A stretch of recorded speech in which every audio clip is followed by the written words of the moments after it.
যতদিন ইসলামী খেলাফা ছিল, যতদিন এই যে উসমানীয় খেলাফত পর্যন্ত 1914 সালের আগ পর্যন্ত, 1900 সালের আগ পর্যন্ত আপনি খুঁজে দিতে পারবেন না, দেখাতে পারবেন না যে পৃথিবীর কোনো দেশে কোনো আলেম ওলামা দাওয়াতি কাজ করার জন্য একটা একত্রিত হয়ে কমিটি করে দল তৈরি করেছে, সংগঠন তৈরি করেছে, খুঁজেই পাবেন না। তার মানে করা যাবে না আমি এটা বলছি না, আমি শুরুতেই বলেছি করা নেকির কাজ। তাহলে অতীতের 1300 বছরে পাবেন না কেন? ওই 1300 বছরে শাসন ক্ষমতা এক ছিল।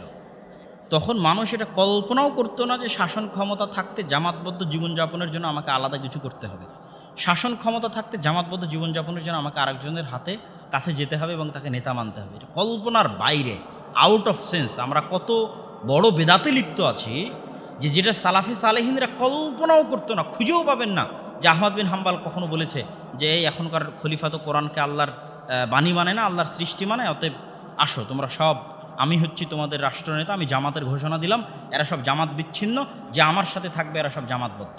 খুঁজেই পাবেন না, এটা তাদের আউট অফ সেন্স, তাদের চিন্তার বাইরে। আমরা এখন যে প্রবলেম ফেস করতেছি এটা তাদের চিন্তার বাইরে। এটা আসলো কেন ভাই? ইসলামিক খেলাফা যখন ধ্বংস হয়ে গেল, তারপর থেকে আর ইসলামিক খেলাফা প্রতিষ্ঠিত হলো না এবং পৃথিবীতে গণতান্ত্রিক বিপ্লব আসলো। গণতন্ত্র মানে কি? বহুদলীয় রাজনীতিকে গণতন্ত্র বলে। ইসলামে বহুদলীয় শাসন ব্যবস্থায় বিশ্বাস করে না। বুঝেননি মনে হয় যে একটা রাষ্ট্রের দল আর একটা বিরোধী দল, এরকম কোনো শাসন ব্যবস্থা ইসলামে আছে? দলীয় শাসন ব্যবস্থা বলেও ইসলামে কিছু নেই।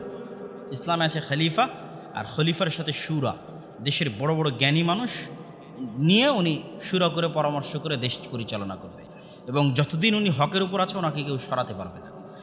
তাহলে সারা পৃথিবীতে আমেরিকা প্রচার করলো বহুদলীয় গণতান্ত্রিক রাজনীতি। এতে সুবিধা কি?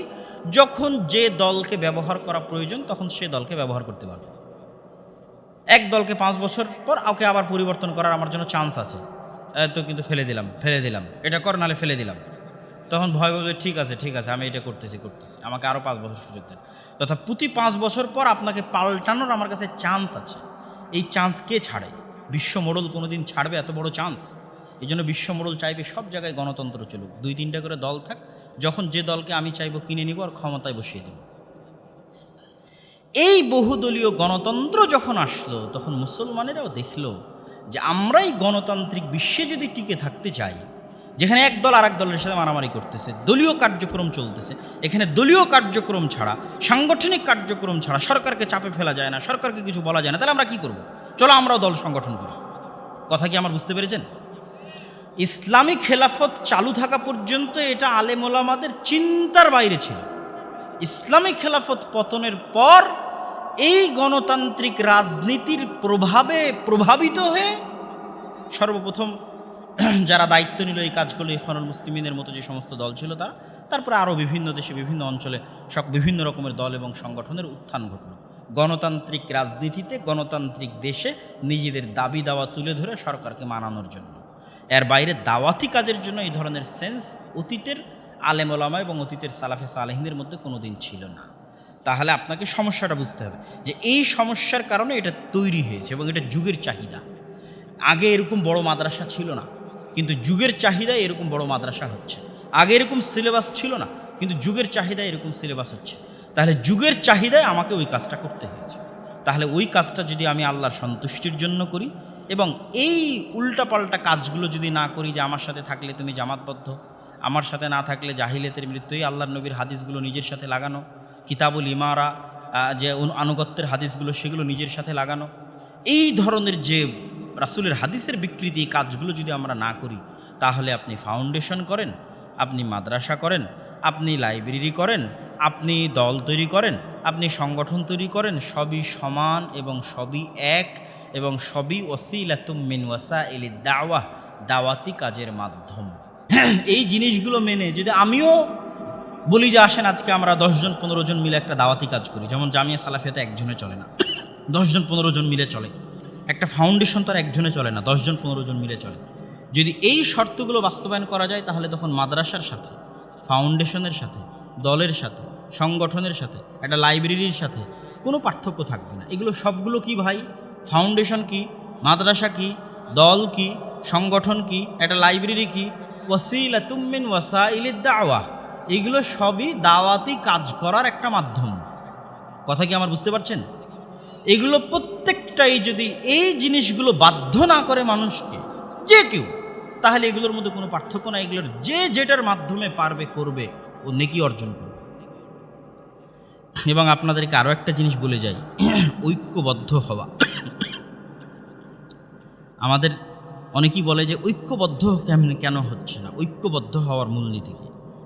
আমি যত বেশি পরিমাণ এই জিনিসটা নিয়ে গবেষণা করেছি, আমার কাছে তখনই এটি স্পষ্টভাবে ফুটে উঠেছে, রাষ্ট্র ক্ষমতা ছাড়া, লাঠি ছাড়া ঐক্যবদ্ধ হওয়ার কোনো রাস্তা পৃথিবীতে নাই। লাঠি লাগবে, লাঠি। লাঠি নাই, ঐক্যবদ্ধ হওয়া নাই। এক মায়ের 5 সন্তানকে আপনি একসাথে রাখতে পারবেন না লাঠি ছাড়া। পারবেন?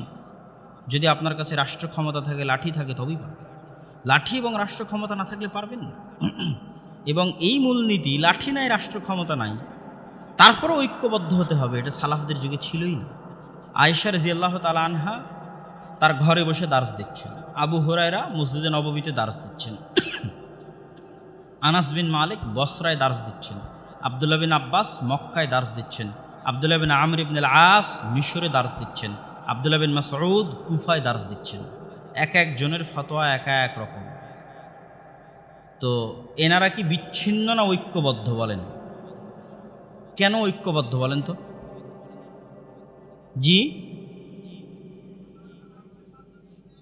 আচ্ছা, আকিদা মানাজ ঠিক আছে। আরেকটা কে কি যেন বললেন? আরেকটা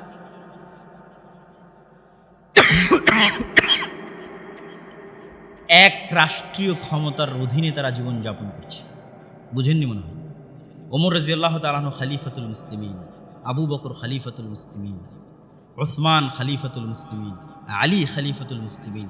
এই এক খলিফার অধীনে আয়েশাও আছে। এই এক খলিফার রাষ্ট্রীয় কেন্দ্রীয় শাসনের অধীনে আব্দুল্লাহ বিন আমর ইবনুল আসও আছে। এই এক খলিফার অধীনে আব্দুল্লাহ বিন মাসউদ ও কুফায় আছে। এই এক খলিফার অধীনে আব্দুল্লাহ বিন আব্বাস ও মক্কায় আছে। এদের ফতোয়া যতই ভিন্ন হোক, এদের দাওয়াতি কাজ যতই ভিন্ন হোক, এরা ঐক্যবদ্ধ কেন? এদের কেন্দ্রীয় শাসন ব্যবস্থা এক, এবং ওটা জামাতবদ্ধ। ওটি জামাতবদ্ধ জীবনযাপনের মানদণ্ড। এটার আরও একটা ছোট্ট উদাহরণ আপনাকে দিই।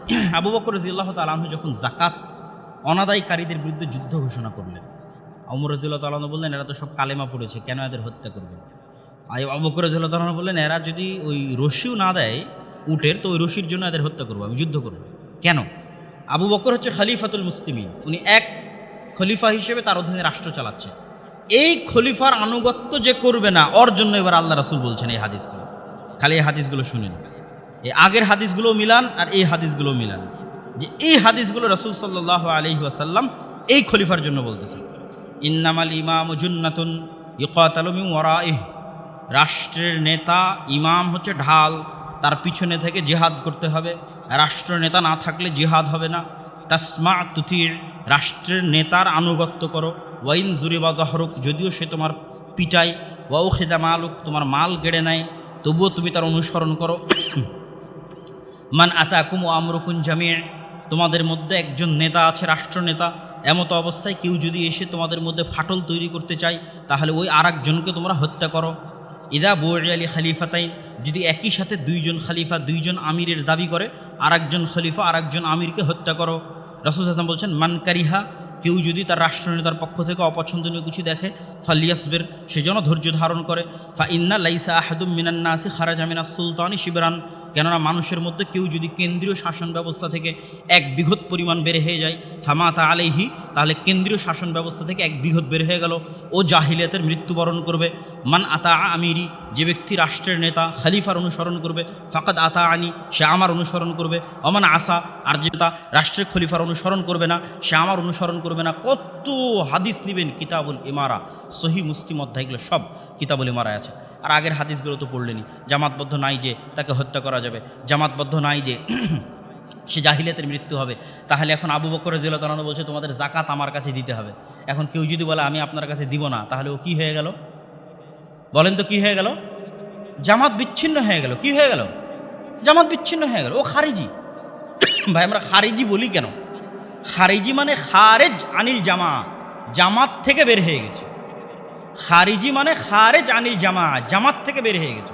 আলী রাদিয়াল্লাহু তাআলা আনহু রাষ্ট্রনেতা, ওর বিরুদ্ধে যুদ্ধ করবে, তাহলে সে খারিজি না? জামাত থেকে বের হয়ে যায়নি? ওর উপরে হাদিসগুলো প্রয়োগ হবে, ওর উপর আমিরের হাদিস প্রয়োগ হবে, ওর উপর জামাতবদ্ধ জীবনযাপনের হাদিস প্রয়োগ হবে, আর ওকে হত্যা করা যাবে? কত দলিল নিবেন?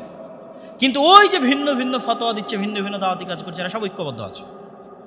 ইমাম বুখারী রাহিমাহুল্লাহ আহমদ বিন হাম্বালের ছাত্র, আহমদ বিন হাম্বাল শাফির ছাত্র, ইমাম বুখারীর ছাত্র মুসলিম। তা আহমদ বিন হাম্বাল চাইলে তো বলতে পারতো।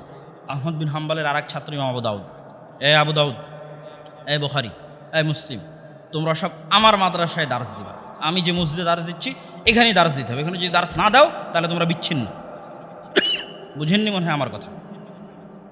তো তাতে তিনি করলেন না। ইমাম বুখারী আহমদ বিন হাম্বালের কাছে পড়ে চলে গেলেন নিশাপুরে, চলে গেলেন বোখারায়। বোখারা থেকে ওনাকে বের করে দিল, উনি আসলেন নিশাপুরে। নিশাপুর থেকে ওনাকে বের করে দিল, এই তো রাস্তার মধ্যে ওনার মৃত্যুবরণ হলো। তারপরে ইমাম আবু দাউদ বাগদাদ বসরায় দার্স দিতে লাগলেন, ইমাম মুসলিম তার নিজ শহরে দার্স দিতে লাগলেন।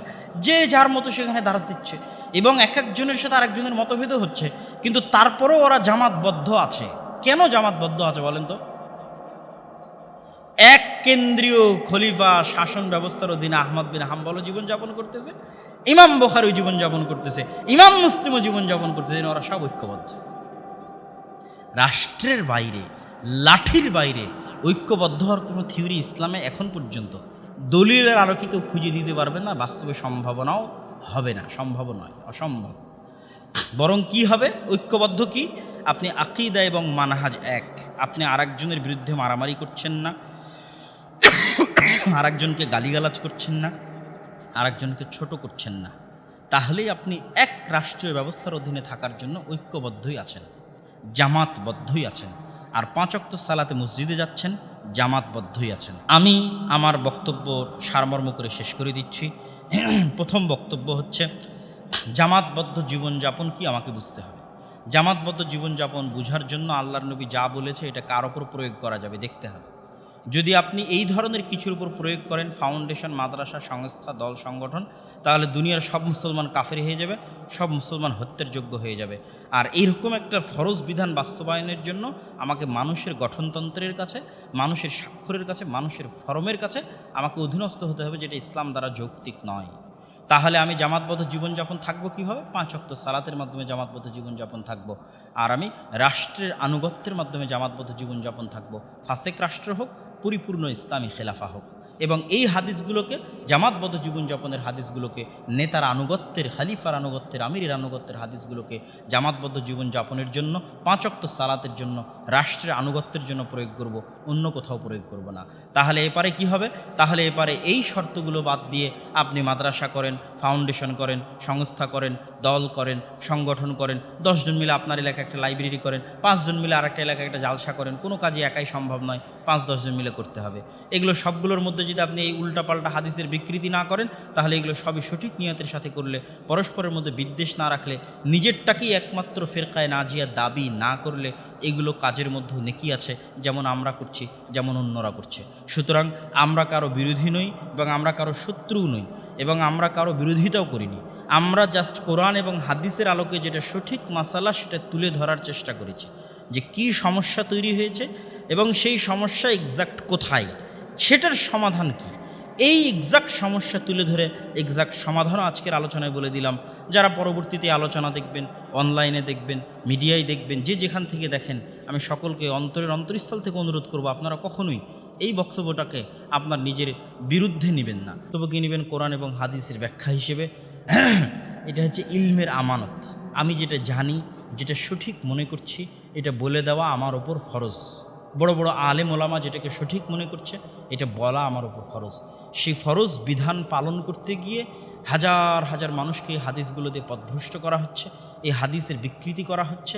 সেই জায়গা থেকে আবার কেউ হয়তো এক ধাপ এগিয়ে এই ধরনের যে দাওয়াতি কাজ চলছে, বিভিন্ন কিছুর মাধ্যমে 10 জন 15 জন একত্রিত হয়ে এগুলোর বিরুদ্ধে বলছে। দুটোর মধ্যে একটা সামঞ্জস্য করে কোনটা সঠিক সেটা তুলে ধরার চেষ্টা করেছি। আল্লাহ সুবহানাহু ওয়া তাআলা আমাদের কবুল করুক। আল্লাহুম্মা আমিন।